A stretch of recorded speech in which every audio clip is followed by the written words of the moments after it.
tolerate nobodies. We are here for the love of Star Wars. And we don't tolerate Raylos, Adam Driver fans, Kevin Feige fans, or Kathleen Kennedy boosters at all. I want to talk a little bit about this because it's very interesting. So, as you see from the thumbnail, that Brian Lord, who's the head of CAA, they are acquiring ICM partners. And it's going to be the biggest, hey Dave, agency link up since the William Morris Agency Endeavor thing. So, all right, CAA, all right, this is from Deadline. The updated version of the story, CAA has made it official. This blockbuster deal we have chased all weekend. Find release below the original Deadline scoop. Creative artists agencies acquiring ICM partners, a mammoth deal that would be the biggest joining forces of two major agencies since WMA, William Morris, and Endeavor. Expectation that the deal will be completed before the year is out. Okay, on the face of it, when you look at this, what does it mean? It looked to me when I first read this that Brian Lord was flexing his non-existent soy-built muscles. Let's go on. Many details need to be worked out as this came together lightning quick. There will certainly be a reaction from the guilds and on antitrust matters. But in a moment where content creators are getting bigger in M&A deals, why not agencies? The intention here is, after all, the drama of the pandemic and the ending of the packaging business after prolonged dispute with the Writers Guild of America. CAA is doubling down on its commitment to the representation business. To me, this looks, and I think I'm right on this, is that they are trying to band together to basically make it more difficult for studios and people like Bob Chapek to do their jobs. That includes not only film and television, but also sports, publishing, and ancillary businesses. The union of these agencies would bring its collective strengths and manpower together to make it make for a more viable talent representation at a time when studio owning conglomerates are leaning heavily into streaming as the future of entertainment consumption. To me, this looks like the club is trying to basically circle the wagons. On the face of it, I can see it. We had Ari Emanuel basically applauding Disney, and now we've got this. I am very, very interested in seeing where this goes, because this is, all right, I'm gonna tell you this. We're living in an age where the next Harrison Ford doesn't exist, where you'll see rows upon rows, Parade magazine, Premiere magazine, Esquire, GQ, People, Life, if Life magazine still existed, La-di-da, and pictures of Harrison Ford, the next one. Brawny, strapping, good-looking, charismatic movie star. They don't exist anymore. Part of the reason is because the internet has cut the relationship between fan and movie star into some place where the gray area now exists. All you gotta do is go on to Twitter and have everything you thought about Mark Hamill get nuked into the atmosphere. All right. Don't need to know about his politics. You do, then you know not only is he human, but someone needs to keep him away from his phone. Okay. Not that I have a problem with discussing politics. But for Christ's sakes, enough, buddy. You know, if you're such a fanatic and such a social worrywart and bitching and moaning on everything, on every, social medium, you're gonna drive away fans. All right, you just are. And despite what the Brian Lords of the world think, they're not that popular. In fact, let's put it this way. Right now, Hollywood ranks below Congress, and that's pretty fucking bad. Okay? I'm going to blow your mind. Scarlett Johansson isn't a movie star. She is a celebrity. There's a big difference. Chris Pratt isn't a movie star. Okay? He's a celebrity. I will give you the names of movie stars. Harrison Ford, Mel Gibson, Clint Eastwood, Meryl Streep.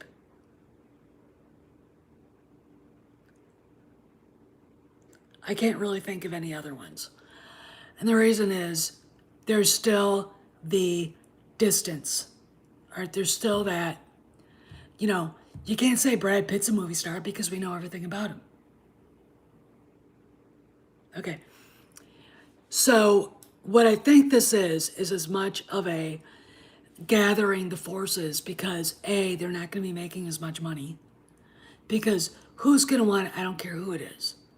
No one is going to be making $30-40 million in a contract for a movie that's not going to be a blockbuster because the era of the blockbuster is dead.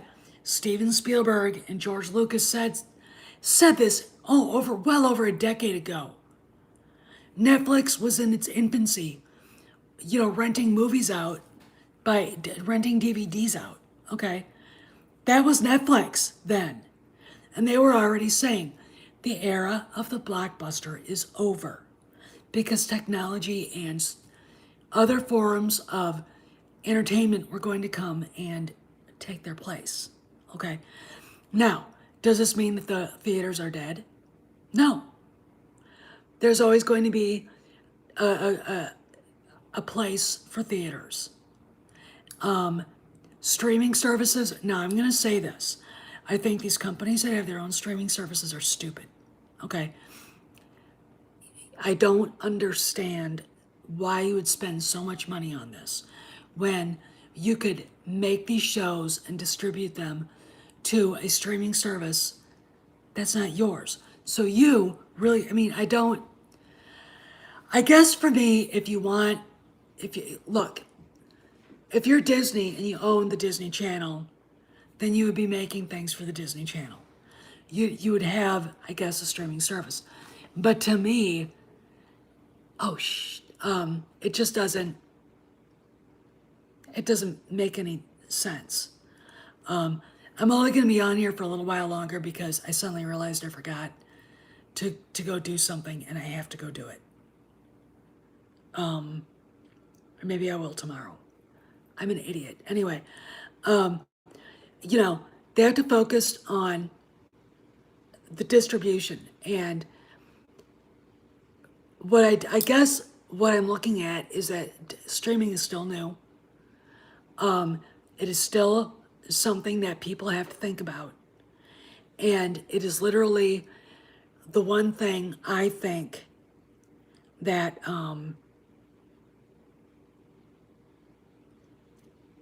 can make or break a company. All right. How much money you put into it, la, la, la. Having like Roku and other things like that, so you could actually have a bundled set of services, might actually be the only way to go. So you could get Disney Plus, HBO Max, Paramount Plus, Peacock, and whatever. Okay. And have access to what you want to watch. Okay. And there you go. The reason why streaming has started to get mileage is because people are mad at the cable companies. All right. You get, 300 channels and there's nothing on. Okay. Kind of sucks. All right. But now we've got CAA and ICM merging, and it looks to me like it's a double thing where they're trying to band together against companies like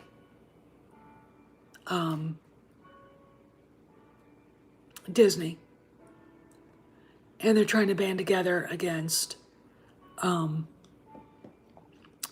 they're trying to band together to get a handle on other things. Who is this going to hurt? I would say it'll hurt the talent because there's not going to be a choice where to go.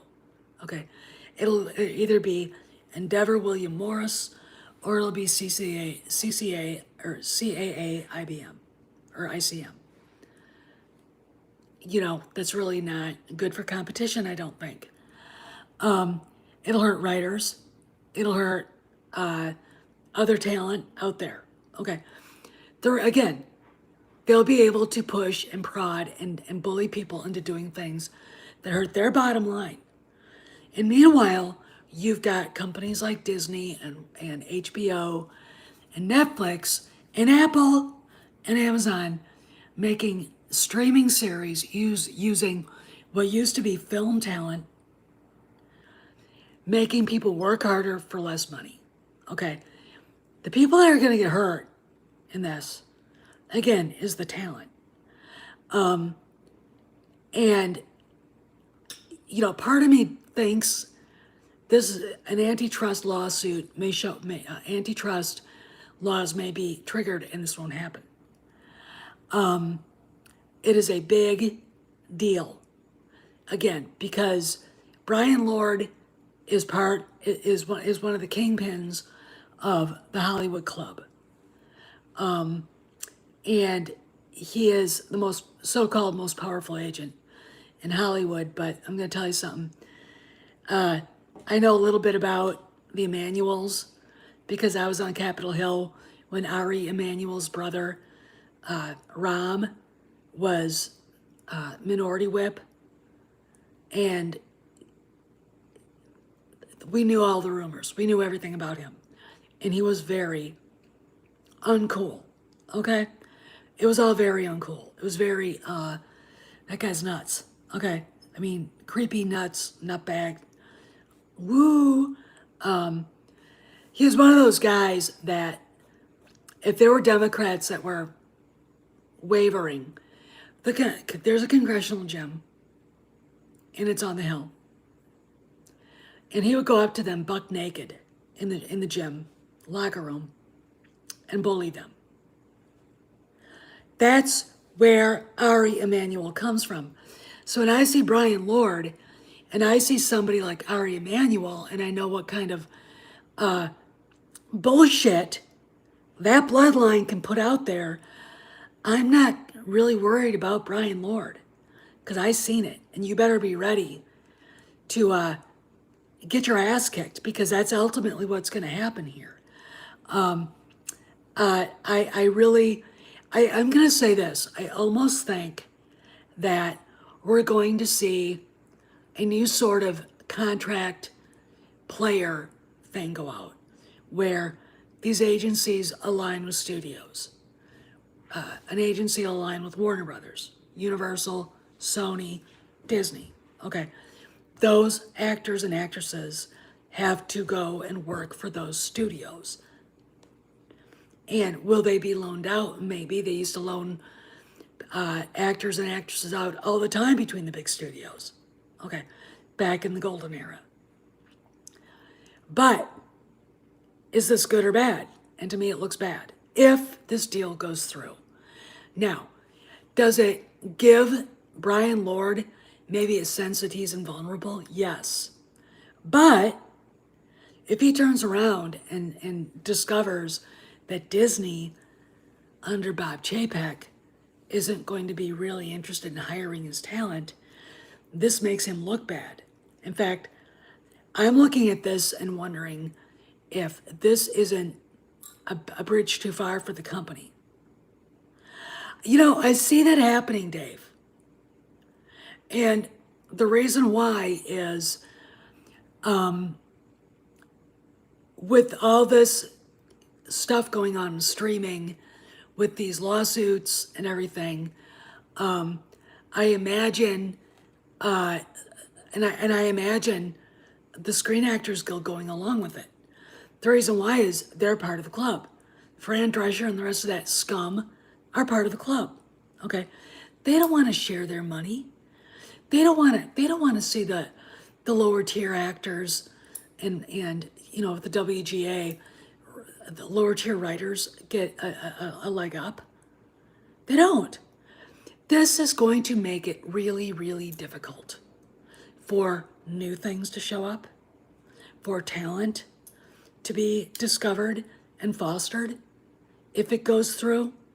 And again, if Ari Emanuel keeps his word, hey, Endeavor, William Morris will probably be the one providing talent for Disney streaming and film. Okay? And maybe CAA, ICM will be, putting stuff out there too for them. But I can see deals being made between studios and management agencies and the actors and actresses really not having a lot to say. Okay. The era of the independent movie star has been over for a long time because, again, there are no movie stars. Bring the popular actor up, and you can't tell me that's a movie star. All right? I already brought up Brad Pitt. Matt McConaughey, nope. Angelina Jolie, nope. Nope. Nope. Her dad, yes. Back in the day, yes. The movie star, the era of the big name is over. And this makes it more difficult for these young guys and girls to get recognition. And it makes it much easier, I think, for the studios to have, the management companies to have more control over them. Okay? Again, Scarlett Johansson is not bright enough to come up with suing Disney. Okay?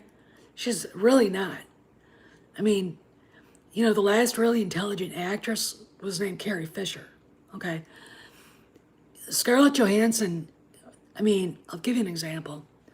It was 2017, the day after the presidential inauguration, and the mad cow herd of angry females showed up in the Washington Mall, and she was one of them. Okay. She gets up there, makes a speech, and instead of talking about women's rights and equality and like that, she made it personal about James Franco. Ends up being she was demanding he give a pin back to her after they, and I'm like,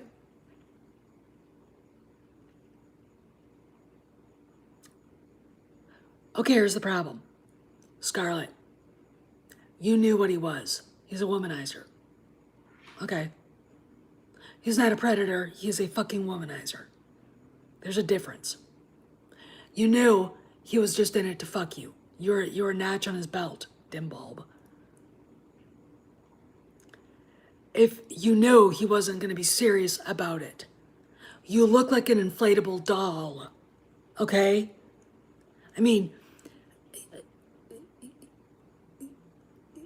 When you open up your mouth, unless you're reciting lines, my dog makes a more intelligent conversation, okay? And there you are, blathering on about a pin you gave him. What exactly did you think was going to happen? Okay, oh, wronged girl looking for equality. Who makes more money a fucking movie than my husband serving his country made in 30 years as a Marine Corps officer? Quietly go fuck yourself, you little bitch. If you wanted to keep that pin, you never should have fucked him, okay? How's that? All right? That's big sister stuff telling you the way it really is. Don't like it? Don't want to be called out for being a slut? Don't be a slut. It's real easy. It's amazing. It's amazing how easy that is. Okay, so anyway, that's what she did. And I'm sorry, but when I hear girls do that shit, and I talked about that, about other women I've known who run around doing dumb things with guys and then demanding that somehow it was all the guy's fault and they didn't do anything wrong. And me going,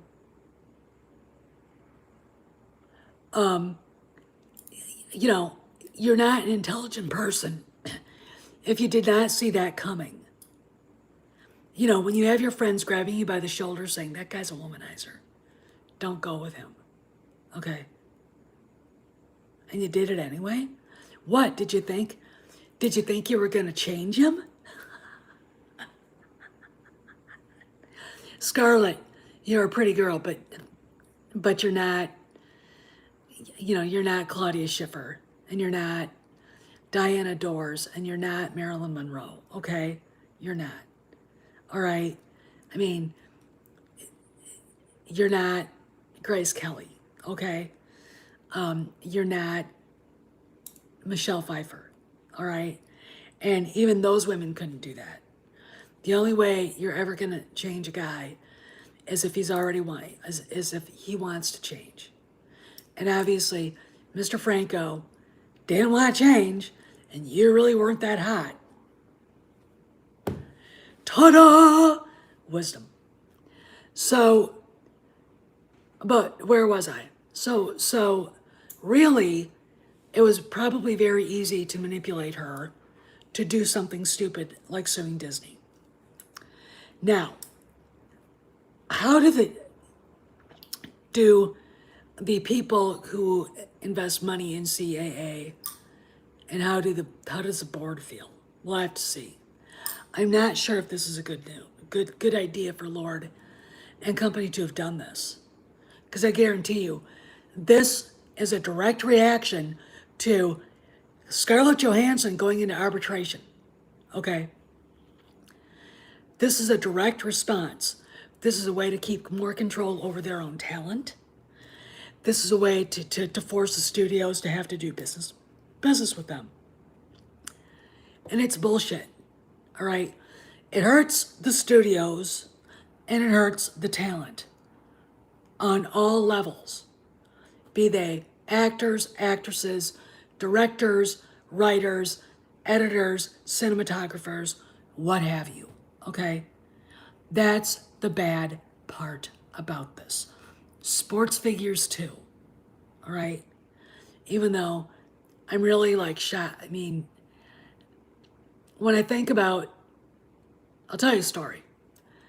Back in 1962, the Packers were renegotiating their contracts, and Vince Lombardi, the god emperor of all football coaches, was also the general manager of the Packers, so that was his job, is to negotiate contracts with the players. And Green Bay had the best fullback in the NFL, in Jim Taylor. The guy was a bull. He was an absolute bull. He could block, he could run, he could catch passes. He was all that in a bag of chips. And around that time, a lot of the players were starting to talk about, you know, maybe we should unionize and all the rest of the stuff. And professional football was just a job. Like Jerry Kramer, Packers Hall of Fame guard, had outside businesses. Bart Starr had outside businesses. Ray Nitschke, all these guys had other things they did to earn money. Henry Jordan, okay. He was basically I think the brains behind Summerfest in Milwaukee. Lombardi was the kind of coach that when you signed on the dotted line, all you thought of was football. Nowadays, these guys all year long are either practicing, playing, or working out to play football. Okay. Back then, it wasn't like that. And so Jim Taylor, who was kind of a maverick, came in with his manager. And no, this was when they had the first expansion draft, and when the league was expanding, and the Saints were a new team. So this is probably, I'm going to say 66, 65, 66. And Lombardi said, just a minute, made a phone call. And he came out, he looked at the lawyer, and he said, you are negotiating with the wrong team. I just traded Jim Taylor to the New Orleans Saints.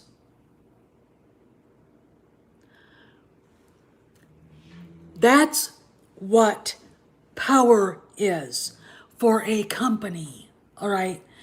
That's why now we have the players' unions, which, despite what the lofty chairman of the NFL, who's a jackass and a puss boy, the idiot who runs and the NBA, and the jackass who runs Major League Baseball, they don't run those entities.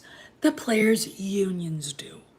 Which is why when Colin Kaepernick, who is not even a player, the coaches won't touch him with a 10-foot pole, can start shit, you get a bunch of idiots who actually agree with him to start bitching and moaning, and you see that the chair, you see the chairman of the NFL making pronouncements that it's okay to kneel for the national anthem. Okay.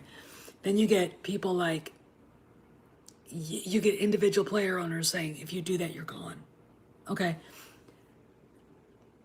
The players, the nutbags are running the asylum now. Okay, so let's go back. When contract players stopped, Harrison Ford was a contract player. Okay. And if you were a contract player, there's a part in Gunsmoke, here it is, learn lines, be on the set, blah, blah, blah. Okay. That's what he did. Meanwhile, trying to figure out how to be a carpenter and all the rest of the stuff so he could feed his family. All right. It's a very difficult life because some talent is fostered, some talent is ignored. Okay. I remember when I was a kid reading about how Harrison Ford came up through the ranks and being really upset that no one actually saw the potential. But you gotta remember, in the mid-60s, all the way up until 1976, goofy-looking ethnic guys like Richard Dreyfuss and, oh God, what's his name? Shit. Oh, Kramer versus Kramer. Al Pacino, they were the ones getting roles. Okay, they were the ones getting roles, not your typical movie. Dustin Hoffman, thanks, Troy. They were the guys getting roles. Okay, these fat, dumpy, weird-looking dudes. Okay, not the big, strapping, Harrison Ford types. Clint Eastwood basically made spaghetti westerns until, he could come back to the United States. Okay. That's the way it was. I mean, there's a movie called The Fearless Vampire Killers. Hey, Darius, you know who played one of the heroes in it? Roman Polanski. That was the movie he met Sharon Tate in. He was also the director. You want to talk about a 12-year-old boy, a genius who looks like a 12-year-old boy. Ick, ick, ick, ick, ick. So Harrison Ford came up in a world where the big stars would have been laughed right off the set by Louis B. Mayer. Where's Gable? What is this? And it took Star Wars to get him noticed. Okay. The 80s was a kind of a renaissance for the authentically masculine guy. Harrison Ford, Sylvester Stallone, Arnold Schwarzenegger, whom I really don't like and never really,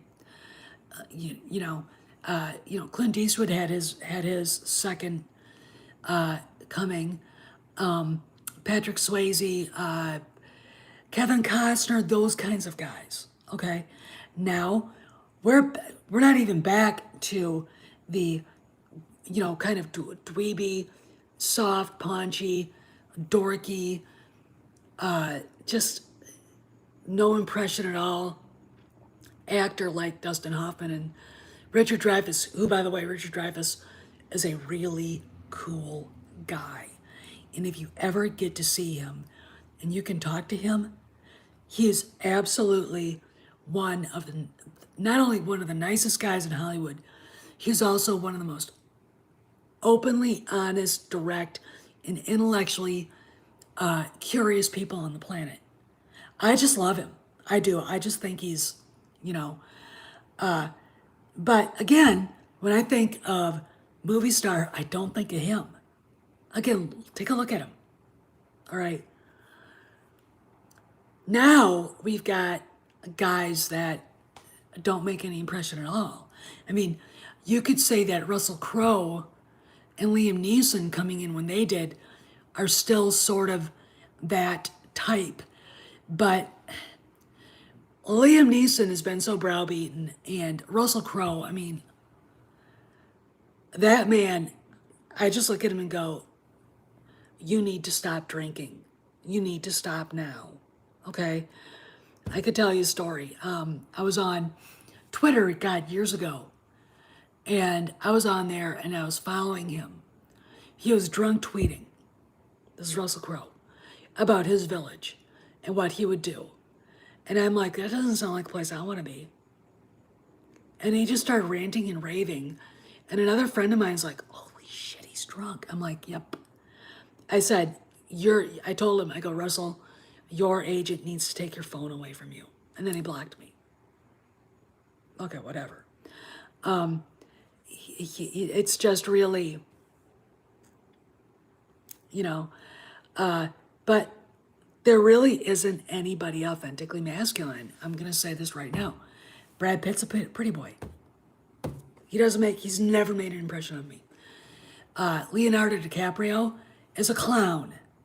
He's a fucking clown who's never done anything in his life except yell loudly about things he doesn't know anything about and act. That's it. Etc., etc.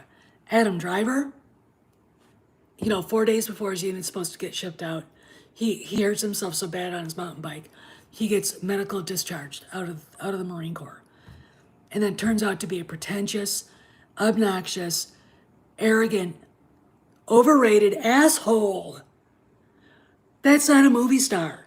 Okay, that is not. Okay. These guys, and I think all of them, including Leo, are going to learn a bitter lesson. Because I think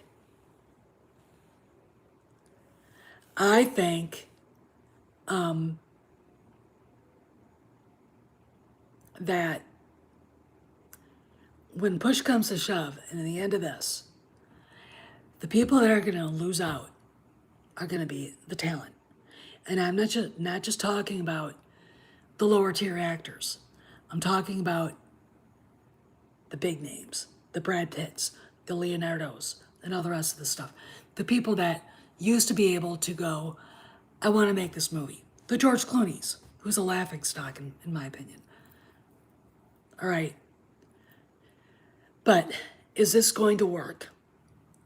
We'll see. I haven't really thought out the parameters of if this is a good idea or not. Brian Lord obviously wanted this. What will the board say?